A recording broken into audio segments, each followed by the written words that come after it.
you feel so good about, this thing that you just did. And yeah, then you record it over the next few months, and then 6 months later it comes out, and by the time it comes out, you're like, I'm so sick of that thing. You got to hear Sure. this new thing that I just Yeah, wrote. this podcast is about your journey in music, and of course, we'll talk about your new record that you just released, "Short of Home." I love it. Great, thanks, man. Cool, cool. I know you came from a musical family a bit. Why don't you talk to me about you're born and raised in Los Angeles? Yeah, I was born and raised in Malibu. My mom and my dad, who was Bruce Jenner, Caitlyn Mhm. Jenner, um, moved out here just before I was born, and so I was born in Malibu and raised in Malibu along with my little brother Brody. And yeah, and my stepdad is David Foster. He came into our lives when we were really young. Probably I was about like 4 or 5 when he started living with us, and so that was really nice having him and having a home studio at the house, because I was always really drawn to music and would spend a lot of time in his studio watching musicians come through and watching the recording process. And then my mom, of course, is a songwriter as well, who's Mhm. written a lot of amazing songs. So yeah, I grew up in a musical household, and music became a bigger part of my life as I kind of got into college, and I realized that's what I wanted to do with my life, and kind of see if I could form a career out of it.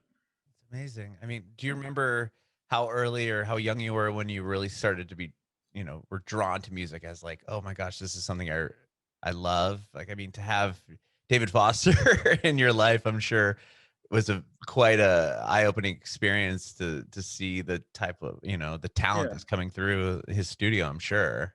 I always loved to sing, which is funny because I guess when I was really young, I wasn't as shy as I then became, kind of like later in life.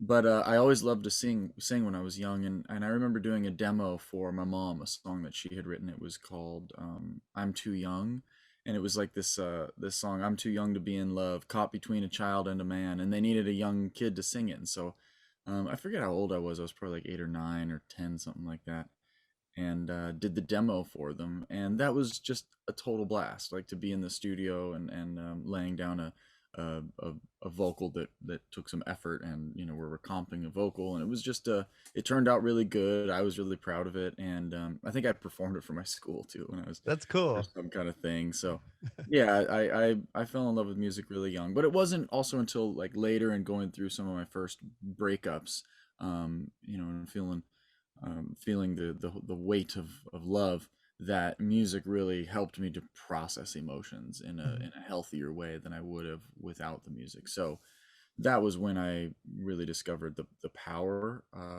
the healing power of music, Mhm. and that's kind of now what I try to do in return, is to make music that will help other people get through difficult times. Sure. I mean, especially with that new song and video, what a powerful, powerful song you Yeah, wrote. yeah. Thanks, man. I appreciate Yeah. I watched the video a couple times, like, wow, like, it. Really, yeah. yeah, this is really Oh, well, good. thank you. Thank you. I Yeah. appreciate it. Uh, Yeah, I wanted to, I think it's important for people to feel um, feelings, right? And mhm, to mhm. allow themselves to. I think we live not necessarily in this culture, who knows what to blame it on, but, I even know what it feels like to kind of feel emotions rush into you, and then you kind of go, no, no, no, not here, not now, not in front of these people, and you swallow and you push them down. And I think that's a really bad habit that a lot of people have been taught. Mhm, And so a video like that and a song like that, I really wanted it to be something that you couldn't resist, especially mhm. if you were alone. That's why I asked people to watch that video alone, because when you're alone and you're sitting in front of your computer, you give yourself the license to be able to feel whatever it is you want to feel. So, um, yeah, that I'm glad that it turned out the way that it did, and I definitely spent a lot of time crying, editing the video, I'm and sure. and writing the song and recording the song. That was it was pretty, yeah, it was pretty heavy for me. Just writing the song itself, because it was it. Do you know how it came to be, that song? I read about it, but I'd love to have you tell the story. I was in Copenhagen, and I played this show in Denmark, and at the end of the show, this lady came up to me, as people do at the end of a show, and said, "Oh, I really love your music, and that show was great. Thank you so much. That's so cool that you came here." And she said, "I have something that I want to ask you." And she said, I got diagnosed with an illness, and I'm not going to be around in a couple of years, and I have two young kids, and I'm really having a difficult time processing leaving them behind, and I want you to write a song about it. You're my favorite songwriter." So I just, was floored with, just it just felt like so like I was carrying this really special thing all of a sudden. This lady Mhm. asked me to do something that I knew was really important to her, and she was only going to ask me to do it. And so, I felt the weight of it right away, and I came home and I started writing a song, and that's what this song is. It's called Life for Two. And the cool thing is that what a brave woman that she would want, that her story told in this way. Mhm. And because what I've seen the song do since it's been released is so wonderful. What a gift she's given just by asking. Mhm. Because so many people that have lost their loved ones have found some kind of healing in this song and in that video. Mhm. And that really just means so much to me. And it just means that the ask of her was so much more important, and it was so much bigger than herself in a way. And so I'm just really grateful that I got to be a part of it, and that she asked me to do it. And I feel like I feel like I put as much heart and soul into it as I possibly could, and I'm proud with the way it turned out. Yeah, you can definitely tell. And it says something about your character as well to actually take that on. You know what I mean? Like you could have said, "That's I'm very sorry. That's such a terrible thing that you're going through," and then left it at that. But to take the time to take it home, and I mean, the way the song is written, the way it whole plays out is so direct and so like beautifully done that I mean, that's I don't know what to say. That's just so special.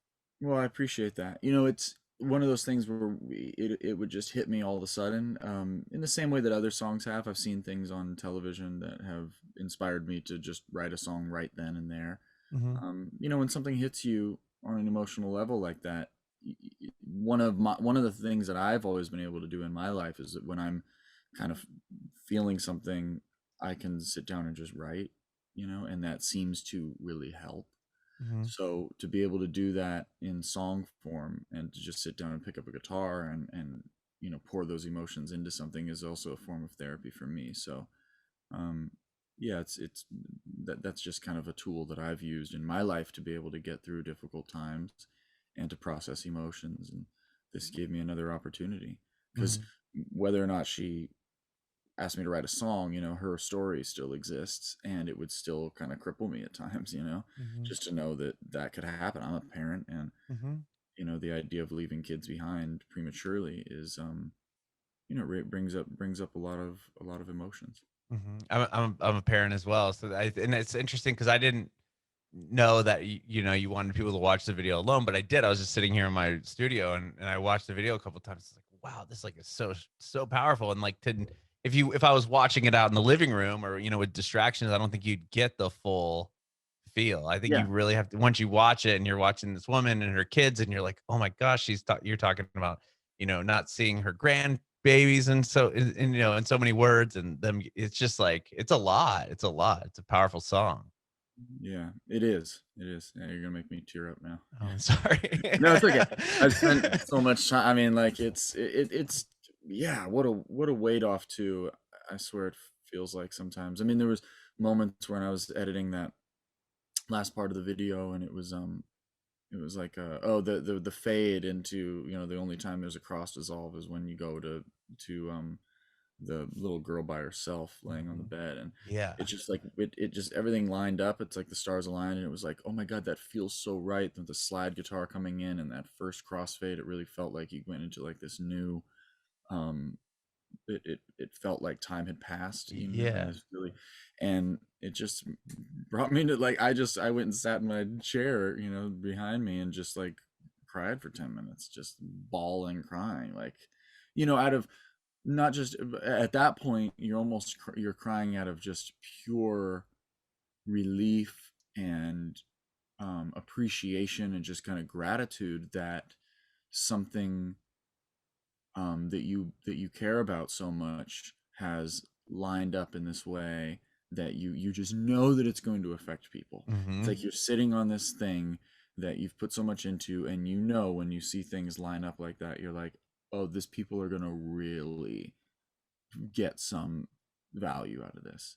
And that felt like an incredible feeling to sit with that, and to just to just to feel so grateful. So the tears of sadness in the beginning, they end up kind of becoming these tears of gratitude that people are going to find some kind of therapy in this. And just to know that that's just one woman's story, but Mm-hmm. all the people that this song will affect and resonate with, they all have their own story that have just as much tragedy and beauty all at the same time. Mm-hmm. And it's so relatable to so many people as well. Yeah, like you said, it's one woman's story, but it's also so relatable to millions upon millions of other people that have went through similar Yeah, things. yeah, It's yeah. it's a great song. I Appreciate want it. to back up just a little bit here. I'm curious. I mean, having your mom as a songwriter and being around, obviously your stepdad as a songwriter, were you able to kind of watch their process at all? Do you remember, like as a kid, seeing them sitting down and like tinkering and writing stuff like a song? And have you ever like, do you feel like your process is similar to that?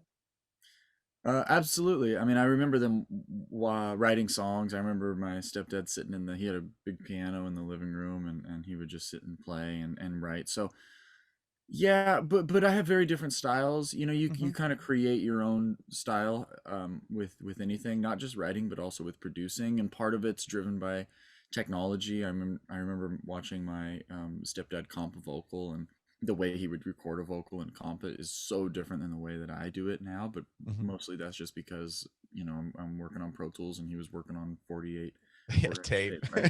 Yeah, yeah, 48 track tape. So um and 24 track initially, and then he got that big machine. And so yeah, things are different, but I also remember the emotion that my parents had when they were writing songs, and I'd say that that is very similar, and that was always very inspiring. Is that they would sometimes, when they would hit on something that they felt was really great, they would just be kind of awestruck with how cool it was and how great it was. And I could see the seriousness and the focus with which they brought to songwriting. And so that is similar for sure.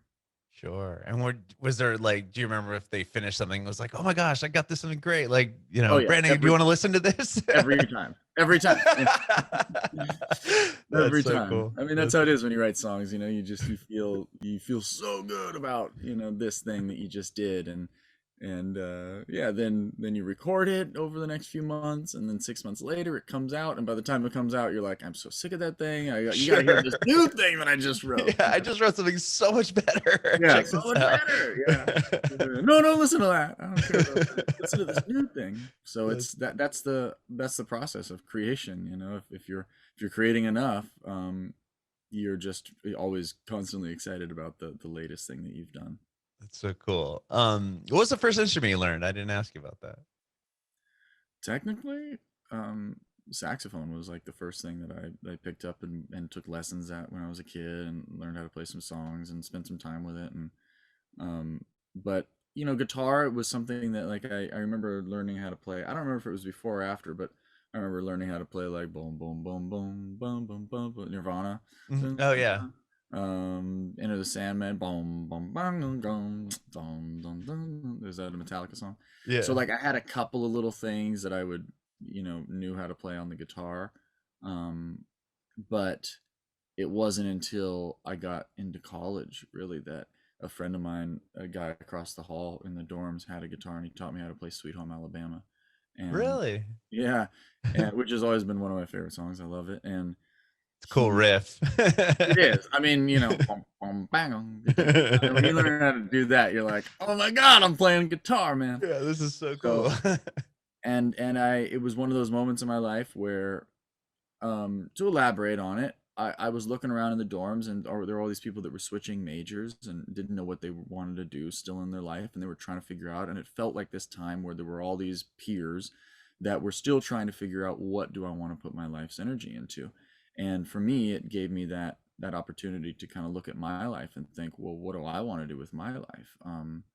And up until that point, I was really focused on sports. I mean, with the last name Jenner, I thought that that's what I was supposed to do. That's what all my Sure. peers thought that I was supposed to do, Mhm. right? Like in school, growing up, it was just that was, what people would always say. It's like, oh well, they'd pick me first for teams. They would just always put Yeah. me right as if You I must be should. athletic. Yeah, yeah, like Yeah. I've got, yeah. So, I always grew up kind of just doing sports and thinking that that's what I was supposed to do with my life. And it was mostly like motocross and snowboarding and surfing. We got into a lot of like more extreme and kind of Extreme different sports. sports, and so that was my focus when I went to college. And part of the reason why I chose Boulder, which is where I went, is because I could go snowboarding so much and really focus on that. But when I was there and I kind of thought about, those different life paths, music, this thing that had been consistent in my life for my entire life, um, I felt like, wait a minute, this is the thing that I feel like I have a lot to say in the world. I feel like there's um, an opportunity for me to be able to put my life's work into something that is can not only help people, but also I can be doing for a long time, a lot longer than you could be a professional snowboarder for Snowboarder, right. yeah, motocross racer. Time's pretty limited there, I would Yeah. think. So yeah, it is. And so at that point, I had a big life decision. I decided that I was going to just stop watching TV with my friends, which is what we would do in the dorms sometimes. We'd sit and, drink beer and smoke Yeah, weed and watch TV, right? sure, of course. And so instead we just like I was just like, well, I'm gonna learn how to play guitar. So I went down to the local music store and bought like $100, the cheapest guitar they had, um and sat in my studio. It's actually sitting right next to me, that same guitar. Oh, cool. I see, you Yeah, kept it. That's yeah, I amazing. did, yeah. um and started playing, and I had a couple of friends that wanted to do the same thing, so we just sat there and we just learned how to play guitar. Would teach each other stuff and learn stuff from friends, and I spent years doing that, years and years. I felt like I had to make up for lost time. At that point I was 19, 19 or 20 years old, Mhm, and so I felt like I had all this time that I had to make up for, because I was really kind of getting started in it what I thought was very late. mhm. So I just dove in head first, got super pale, super skinny. Like we were just Never skinny. saw the sun, just only Yeah, yeah. inside. My mom always used to laugh at that. That like when I eventually moved home and I built a little recording studio in our garage at home. She was like, she didn't actually, but she said I used to have to slide food under the door so that he would eat. Um, we would just like sleep most of the day, and then work all night. And I had a great group of friends that was as passionate about it as I was, and we would just record and make music. And so that's why I do all my production now, is because from the very beginning I really started working on Pro Tools. It was before Pro Tools. It was like a little 2-track recorders and all these different Mhm. things. And but recording has gone along in parallel with my songwriting and playing. Oh, that's amazing. So you since day one, you've always just kind of been doing it, like, in your own DIY sort of way. Yeah, well, I always kind of saw in the beginning that um, the software available with recording music, it kind of became its own instrument in a way, Sure. uh, and so I recognized that pretty early, I guess. And so pretty much from the conception of Pro Tools, I started diving in head first, and because it felt like it was so versatile and you could do so much with it. Like I said, it's its own instrument. So Mhm, um, I would say that even more so than guitar, that's kind of what instrument I'm best at, because it mhm. it gives you the ability to be able to manipulate and mix music in ways that are unique and cool. You can only make an acoustic guitar sound like so many things, right? But Right. you put it into Pro Tools and we have all these plugins, you have the opportunity to actually stumble upon a really cool sound, something that is unique that people haven't heard before. So there's a lot of possibilities. Yeah, it's an Um, instrument in itself, like you said. I mean, you can do a million things, and the way you produce a certain song or a guitar, even a guitar tone, could be right. different than anyone else's. Exactly. And we hear it and stuff. I mean, some of like the vocal sounds on the Billie Eilish stuff, some of Mhm. the tremolo and like the foment, like, messed around with that. That's like a unique sound. People are like, "Oh, I've never really heard that, before." Right. Which is fantastic. I love that, and it makes it hip. Sure, and, like, yeah, it was with Billie Eilish too, it's like it has this, like, lo-fi feel to it, but it's all done similar to and what anyone else is doing in their, home studio. They just figured For out a sure, different way to do it. for sure. That's cool. When you do you remember the first song that you're writing your first songs and, like, showing it to people? Was that pretty early on, or was that kind of an intimidating thing to do? No, I was pretty excited about it. I don't remember what they were, what my first songs were. I mean, I remember some of them, but I pretty quickly started like making records and started recording them. When I would write a song, I would, know my next step was let me figure out how to record this. And I made like records when there was a long time ago, and we did this show. I must have been like 23 or something like that. So only a few years after I even learned how to play guitar. And I made a full record with a band that I had back then called Big Doom. I would record, make like CDs and pass them out. I had a band called Night Vision at one point. We would record all of our own stuff, and so I've been recording and sharing my music for quite some time for sure. That's amazing. And with those bands, you guys play shows. I mean, you talked about playing obviously in Denmark to hear the story to create Life for Two, but were you doing local shows like around Los Angeles? And then how did your career kind of expand to a bigger Well, audience? yeah, I mean, I started out just playing at our local dive bars here. The first one was the Malibu Inn. I played there when I was young, and it would be so fun to go back and be a fly on the wall. We must have been just terrible. Um, but yeah, I mean, like I literally have memories of getting up on stage after there was like a band that played, and there were some people there, and then me and my buddies we got up on stage and we played, and halfway through the first song, the place was cleared out. Like we cleared the place out. I swear to God. Yeah, I swear to God, I'll never forget that. It was so funny. Um, we were just like loud, and we were Sure. playing very different kind of music back then. It was like loud and just really A- rocking kind of stuff. Aggressive. Yeah, more of that young angst kind of, Sure. music. And I was in a kind of a speed metal, punk metal band at one point too, playing bass for them. And I went around the country on the Warp Tour and played with them Oh, wow. like a year and a half, maybe something like that. And so I've traveled around the country a couple times in some different bands, and played all these different kinds of music. But the one thing that was always consistent for me, which is that I always picked up an acoustic guitar and wrote songs where the lyrics were really important, because those Hmm. are the ones that always resonated with me the most when I was young. Hmm. And so that's kind of where I spend. That's like my bread and butter, right? That's what I like to do the most, um, is to tell a story just with a really simple production, acoustic guitar, and be able to move people with what you're saying.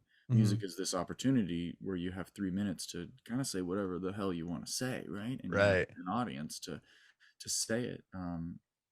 You might get laughed out of conversations if you said these things.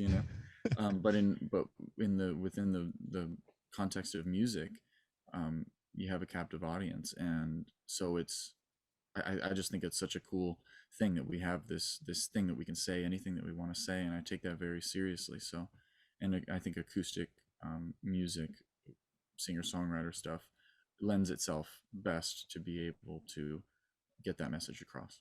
Yeah, I completely agree. When were you in Denmark and had this conversation with this woman? Was that Must have like, been 3 years ago, 2.5, oh, okay. like that, 2.5 or 3 years ago. Yeah, no, it wasn't yesterday. Right. I Um, didn't know how quickly I'm curious to know where you were at like when this whole pandemic hit. I know you congratulations on you had twins, which is so cool, and you got married. I know you've done a lot and of course released a record over the past year and a half, but where were you like when the pandemics hit? Were you on the road? Were you working on this EP? I was at home and I was, yeah, working on this EP, I guess. I was at home really because we were having these kids. Mhm. My wife and I, we our due date was February 18th of 2020, which is Oh, just before kind of everything yeah. hit.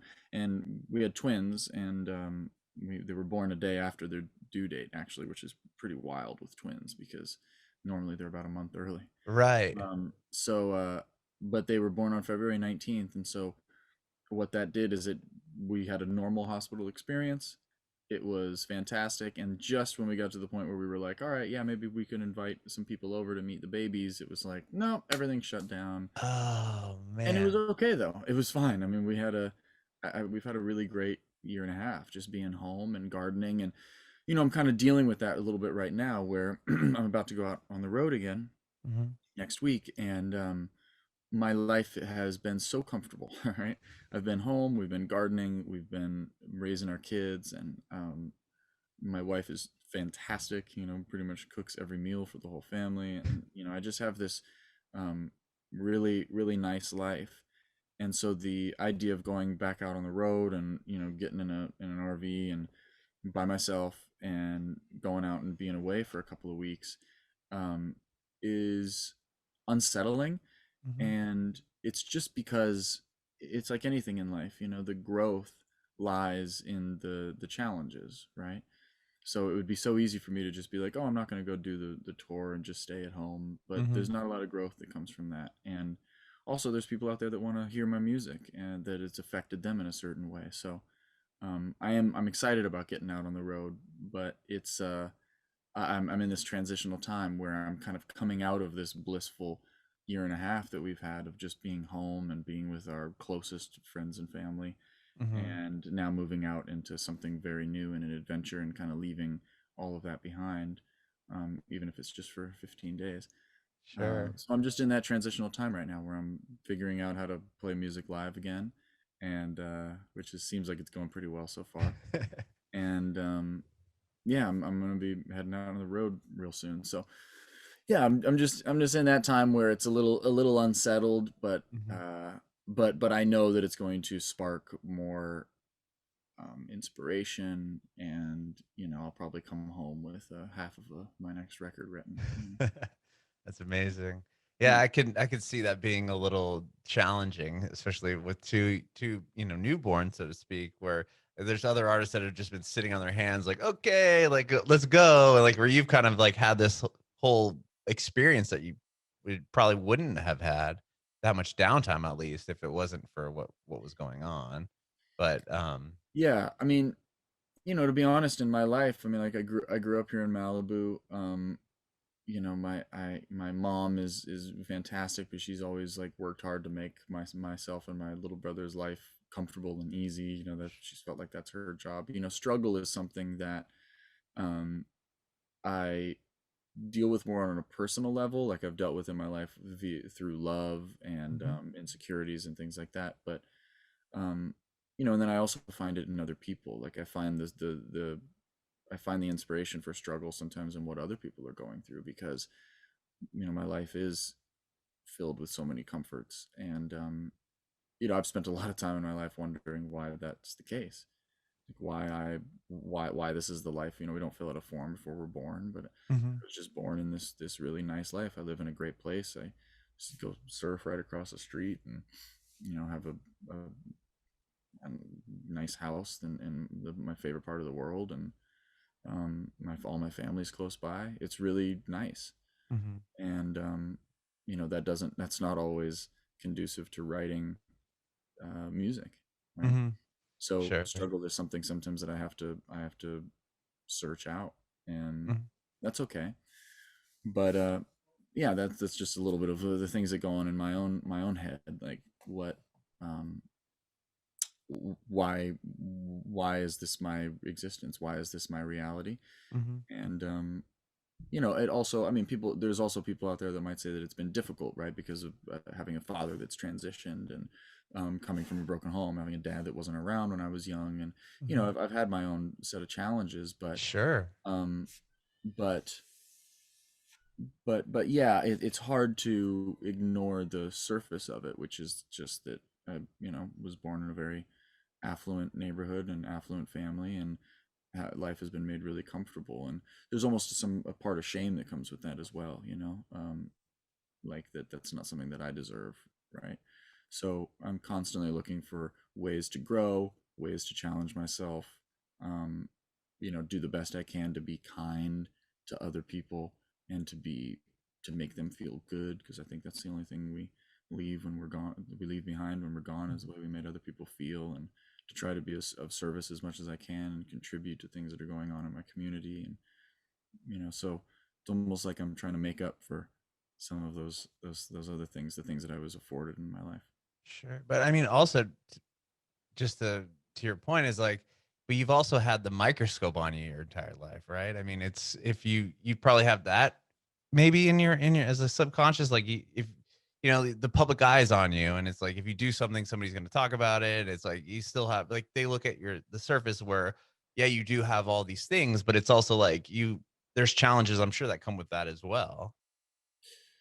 Yeah, I think I do a pretty decent job of ignoring a lot of that stuff, just That's good. because yeah, I've been around it so long, and I know how unreal it is. It's Right. not reality, um, at all. And I've seen enough things over my time that are just, when you're on the inside, you know how untrue a lot of stuff is, right? You see Right, of written, so you're like, course. why even bother? Mhm. Um, but yeah, I mean, I know what you mean. Like I said, it has its own, my existence has its own set of challenges. Um, but I think that the comforts outweigh those challenges. They Okay. can. I mean, I've seen people in my life, that peers that I grew up with, that treated life very, very differently, right? Mhm. They wanted to, drugs is a big thing, Of course. they get into drugs, a lot of self-destructive behavior. Um, and it's pretty tragic. There's like a lot of consumption and a lot of uh, selfishness. Mhm. And I guess that part of me, I try to go the opposite way, where I try to look for things that I try to think about all the things that I do in my life that are hurting me physically and mentally and spiritually, and I'm constantly in pursuit of things that are going to make me a better person, um, and make the people around me, empower the people around me as well, rather than just act selfishly and entitled. I mean, that word just by itself, right, is a big trigger for me. I never want to come across as entitled, because I've seen that in my Mhm. life, peers, that have acted that way, and that's just a really big turnoff for me. So, and some of it's an overcompensation. Some of my Mhm. people pleasing and all that stuff has become, it's a bit of an overcompensation for, out of fear of being entitled. I don't I see exactly where you're coming from when you say that, but to me, you don't feel like just to let you know that you don't come off as entitled whatsoever. And the fact that just reading that you wrote this song for this woman in Denmark that you had met to me spoke like so much volumes to your character. I was like, wow, he took what this woman said to heart and went home and wrote and created this video that is like so powerful. Like it really floored me. I was like, wow, like you didn't need to Well, do that, but you did. I appreciate that, but and it means a lot, because the people that do care or dig a little bit, hopefully we'll find that out, right, and we'll Mhm. find some kind of relief in the fact that that I don't, I'm not entitled, or at least I'm working really hard at not being. but like you said about the microscope before, a vast majority of people that don't know me, but just maybe know my name or know my family, or kind of Mhm. know me as being in the mix, I'm sure that their idea of who I am is very differently.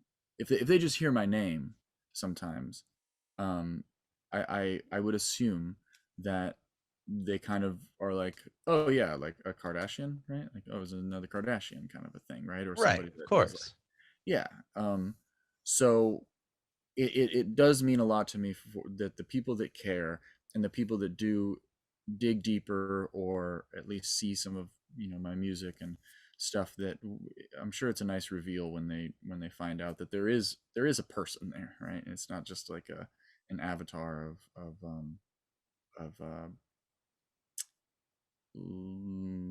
luxury and Right. lucky, uh like an Well, humble avatar. person and an empathetic person, I would say.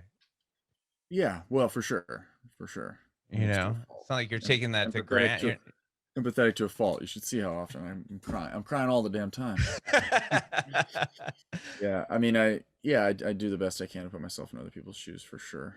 Um, yeah, and I'm pretty. I get pretty torn up of about things about when I see people being treated unfairly. Whether it's, I mean, without getting too political, like things like if anybody's made to feel like if they were a kid brought here to this country and they are ever made to feel like they don't belong here, Mhm. I I get so frustrated with that. The idea of being like a kid that is this is the only home you've ever known, but then for people to make you feel like you don't belong here Mhm. is it just tears me apart. Like what an inhumane thing to be doing. And I care so much for those people, for Mhm. people that I mean those are real struggles. And in comparison to my life, the contrast is it's crazy. But I just do the best I can to try to understand what other people are going through, and travel has been a big help for that, right? So Mhm. just traveling around the world and seeing the way people live in Africa and Indonesia and different parts of the world has been huge for me, because it just shines the light on how unique my life experience has been. Mhm. um, when you take the whole world into consideration, I could have just as easily been born somebody else.